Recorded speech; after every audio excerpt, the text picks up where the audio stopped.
How to use colons. This PowerPoint will demonstrate how to correctly use the colon, a very powerful yet easily misused punctuation mark. Why use a colon? Basically, colons have four uses. You can use them to introduce examples, explanations, or lists. 2. Introduce a quotation. 3. Separate titles and subtitles.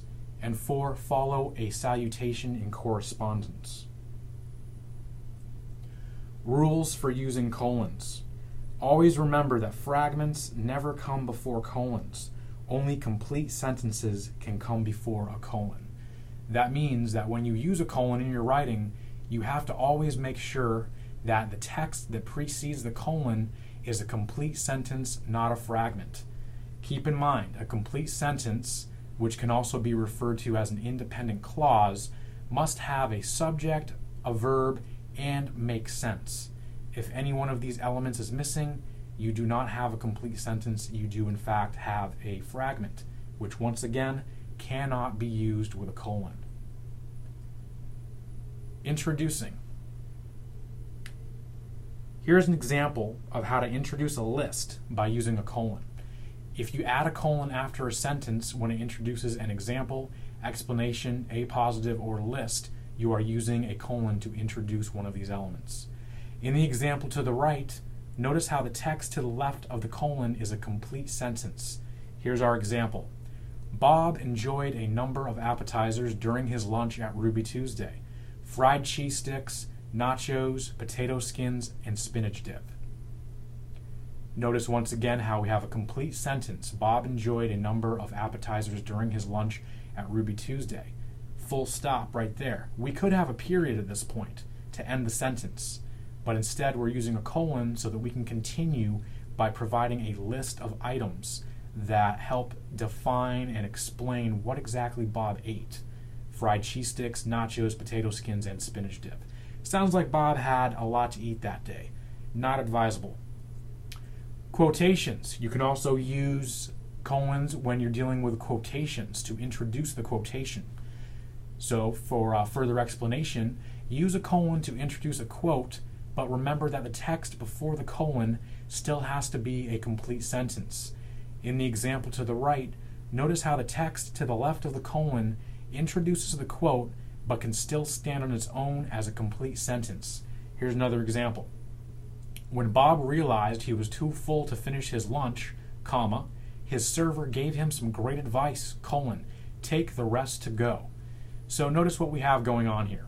When Bob realized he was too full to finish his lunch, his server gave him some great advice. Full stop there. We could, like in the previous example, have a period here and have that as a complete sentence and then proceed on our merry way with the rest of the writing.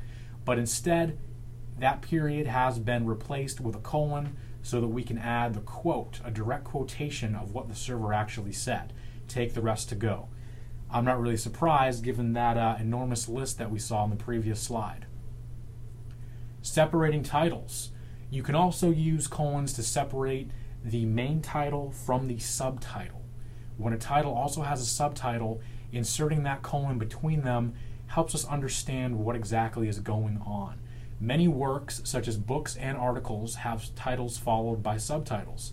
This is true also of many movies, television shows, even newspaper articles. Subtitles provide extra information. So what's going on with this subtitle is that the title that comes before the colon, that's the real title.